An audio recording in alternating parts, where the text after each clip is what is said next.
예, PT 아까 그 저기 앞에 페이지 보면 더 올라가 주세요. 예, 그거 좀 봐주세요. 예, 거기서부터 두 개만 또 그 오전에 질의한 거 좀 마무리를 좀 더 하겠습니다. 그 아까도 설명드렸지만 K뱅크 자료가 왔는데 처음에 온 자료는 그 100% 이상의 DSR 지표 군이 35.8%다. 그러니까 K뱅크 차주 중에 그 35.8%다. 근데 소득이 미반영이 된 것이 있다. 해서 다시 온 것이 3.1%. 이 차이가 너무 큽니다. 다음 페이지 넘겨주시면요. 이건 지방은행 관련한 건데요. 지방은행에서 이 DSR 보니까 평균이 172. 이게 이제 특정은행입니다. 그 다음에 129, 142. 예. 그리고 100% 이상도 좀 보시면은 수치가 굉장히 놀라운 수준인데, 그러니까 이게 지금 그 실제로 이렇게 부실이 심각한 겁니까? 아니면 숫자가 부실한 겁니까? 이 지방은행과 관련된 DSR 수치를 줬는데 아까 우리 그 정태욱 의원님 DSR 그 수치 받으신 거 보니까 그 4대 은행만 받아서 그런지 모르겠는데 좀 정교하게 받으셨는데 저희는 이거 뭐 거의 한 달에 걸쳐서 받은 자료가 숫자가 이렇게 부실해가지고 숫자에 대한 신뢰가 일단 첫 번째로 좀 잘 안 되고요. 두 번째는 뭐냐면 한 달 동안 요구하면서 있는데 안 준 게 아니고 이렇게 숫자가 왔다 갔다 하는 거 보니까 관리가 조금 그 문제가 있는 거 아니냐 이런 말씀 좀 드리고 싶고요. 오전에도 강조 드린 바와 같이 그 규제가 실제로 그 다른 나라에서도 굉장히 상당히 부동산 시장 안정에도 크게 기여하고 있는 여러 그 근거가 이제 나오고 있습니다. 그래서 이 주택금융연구원에서 그 조사한 바에 따르면 미국, 영국, 프랑스, 중국, 호주 등 뭐 27개국에서 부동산 가격 최근에 다 급등했던 거 아시죠? 부동산 시장 가격 급등 그 동향을 살펴보면은 우리나라가 사실 다른 나라에 비해서 오히려 낮은 수준입니다. 급등치도. 그래서 전 세계적으로 부동산 이제 폭등의 어떤 몸살을 앓고 있는 것이 사실인데 그러다 보니까 이제 각국이 뭐 여러 규제책을 사실은 이제 만질 수밖에 없는 상황이었는데 그 중에서 대부분의 국가들이 이 부동산 시장 안정에 기여한 그 핵심적인 그 수단이 규제 수단이 금융 규제 수단이었다라는 것이 연구원이 이제 강조하고 있고요. 그래서 뭐 이미 그 8개 주요 도시에서 주택가격 지수가 올 그 상승률이 올 1, 2분기 마이너스를 기록하면서 안정세를 뭐 그렇다고 급락하거나 폭락하는 건 아니고요. 그래서 조금씩 그 안정세를 가져가고 있다 이렇게 보고를 하고 있습니다. 그래서 우리도 그 아까 뭐 이제 많은 의원님들께서 그 DSR이 과도하면 집을 그 사고자 하는 사람들의 실질적인 그 이 자금 동원 여력에 문제가 생긴다 이러시는데 우리 좀 현실적으로 가야 된다고 생각합니다. 우리가 버는 돈을 다 집 사는데 이자와 원금 갚는데 다 쓸 수는 없지 않습니까? 집 한 채 사고 나서 뭐 우리가 다 굶고 살 수는 없지 않습니까? 그게 이제 DSR 그 도입한 취지. 그렇습니다. 그래서 사실 지금 DSR 우리가 정부가 80% 수준을 가지고 관리를 하겠다 이렇게 얘기를 하고 있는데 그것도 사실은 원리금의 그 소득 대비 80%니까 그러면 20% 갖고 생활해야 되기 때문에 그것도 사실은 그렇게 강력한 규제가 아닙니다. 오히려 상당히 느슨한 규제라고 볼 수 있고요. 그렇습니다. 전체적인 어떤 그 소비 여력도 충분히 보장하는 수준으로 좀 관리를 해 나가는 그 정책 수단의 목표 관리 그 중장기적인 대책안도 저는 만들었으면 좋겠다 싶고요. 여기 호주는 보니까 한 42% 수준이 되도록 LTV가요. 그래서 그렇게 관리를 하고 있는 것 같습니다. 우리도 LTV 그리고 또 DSR 이런 관리 목표들을 조금 중장기 목표까지 고려해서 좀 잡아서 규제를 효과적으로 운영했으면 좋겠다 이런 말씀 드리고 싶고요. 그리고 쭉 넘기셔갖고요. 그 다음 페이지요. 그다음에 핀테크 산업에 대한 규제와 관련해서 말씀을 드리겠습니다. 뭐 어쨌든 정부가 인터넷 그 전문은행에 대해서 그 적극적으로 좀 시장을 확대해야 된다. 그렇게 말씀하시면서 은산분리의 그 특례법까지 굉장히 강력하게 추진하지 않았습니까? 그 근거 중에 그 배경 중에 핀테크 산업 활성화도 굉장히 정부가 인벤과 관련해서 밝힌 주요한 목표였습니다. 근데 핀테크 산업은 정작 제가 들여다 보니까 사실 정부가 이렇게 좀 적극적으로 뭔가 이렇게 규제를 개혁하고 그리고 산업 활성화를 위해서 필요한 여러 이 규제 수단들을 개선하는 움직임 별 보이지가 않습니다. 지금 핀테크 산업 규제사항 몇 개인지 아십니까? 지금 화면에서 보시면 굉장히 많죠. 근데 금융위에서 저희가 질의를 드렸더니 답변을 관련 규제를 5개 정도 회신을 하셨거든요. 근데 이제 업계랑 저희가 좀 정리를 해봤습니다. 이 외에도 더 있을 수 있습니다. 그 산업이 발전해 나가면서 관련 규제, 필요한 개혁이 필요한 규제가 더 사실은 도출이 될 수 있을 것이다 이렇게 보고 있는데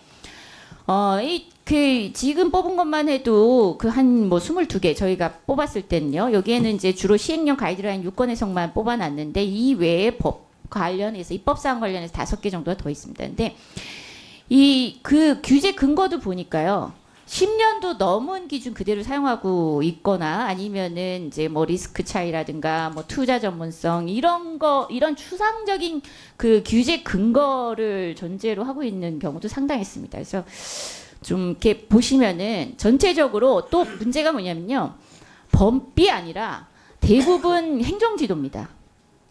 결과적으로 시행령으로 상당 수준 그리고 가이드라인 그리고 유권에서 대책 이런 식으로 핀테크 산업이 그 작동이 되고 있는데 근데 지금 막 P2P 같은 경우에도 굉장히 그 성장세가 가파르지 않습니까?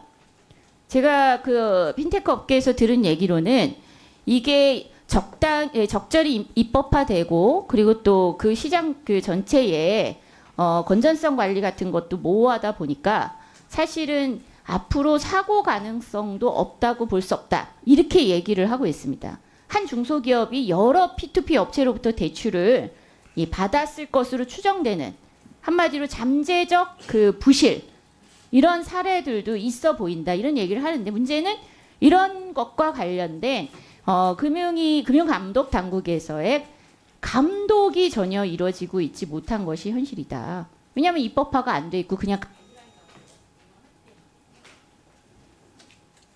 1분씩 짝에서 줄 수는 없어요.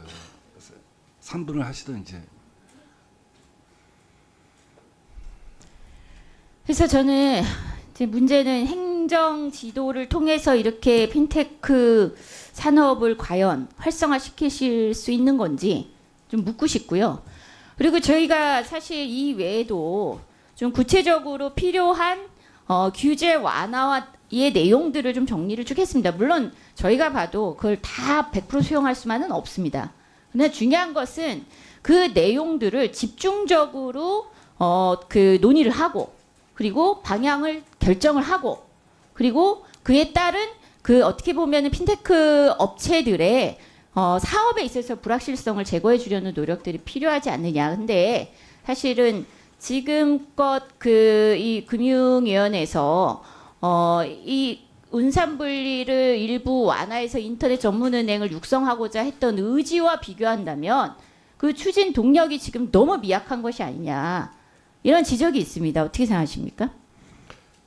네, 일단 핀테크 관련해서는 저희는 핀테크 업 그 자체를 규제하기 위한 어떤 뭐 법령이라든지 가이드라인 이런 것을 내놓지는 않고 있다고 생각합니다. 그렇죠. 그거 자체는 아닌데 예. 어쨌든 이 업계에서 사업을 추진하기 위해서 걸림돌이 되고 있는 실제 규제 사항들입니다. 시행령 사항들입니다. 여기에 발목이 묶여서 그 금융위의 구체적인 어떤 유권 해석을 의뢰하거나 아니면 가이드라인에 맞춰서 사실은 사업을 할 수밖에 없는. 근데 가이드라인 자체가 경우에 따라서는 또 다른 유권 해석을 또 필요로 하는 그런 경우가 많기 때문에 문제라는 겁니다. 다음 페이지를 보시면요. 문제는 이렇게 많은 권한 행사를 하시고 계신데 권한 행사를 너무 게으르게 하고 계시다는 겁니다. 이 최근 금융위에 3년간 접수된 그 유권 해석 건수가 한 1,000건이 넘거든요. 일별로 따지면 하루에 한 건 정도 유권 해석이 접수되고 있는데 유권 해석 답변 건수를 보면은요. 전체 답변 중 4분의 1 정도가 90일을 넘기고 있습니다. 예. 그리고 그 평균 기간이 이제 60일이 넘고요. 최장을 보면은 2016년은 최장 579일까지 갔고요. 예, 2017년 뭐 평균은 더 연장됐고 최장은 조금 당겨졌습니다. 그리고 아직도 그 유권 해석이 실제로 다 응답을 해야 되는 그 기간을 건너뛰고 있는 건수가 이렇게 234건, 241건 그리고 여전히 그 대기하고 있는 것이 100건 정도 됩니다. 그래서 어떤 기업은요. 유권 해석을 요청했더니 금융위에서 관계부처에 관련 산업분류에 대한 유권 해석을 재요청해야 된다 그래서 지원했고 그리고 그래서 직접 답답해서 기다리다 못해 답답해서 그 관련 부처에 직접 그 회신을 받아가지고 금융위에 또 했더니 그 금감원에 문의를 해야 된다고 다시 한 번 또 회신하고 그렇게 1년 넘게 지금 사업이 홀딩돼 있습니다. 이건 너무 사업 자체 예, 우선 이 유권 해석에 지나치게 시일이 많이 소요되고 하는 부분은 사실 작년 국정감사에서도 지적을 해주셨는데 저희가 크게 나아지지 못한 점에 대해서 정말 죄송하게 생각합니다. 면목이 없습니다. 예, 물론 이제 하나하나를 보면 그렇게 오래 걸리는데 좀 저희 나름대로는 그럴 만한 일이 있었다라고 그러지 않아도 실무과의 업무가 많은데 사안이 굉장히 복잡하고 여기저기 물어봐야 되고 또 의견 조정을 해야 되고 단순하게 해석해서 끝나는 게 아니라 이걸 앞으로 어떻게 하는 게 앞으로의 방향과 맞느냐를까지 따지다 보니까 시간이 많이 소요되는 경우가 있습니다만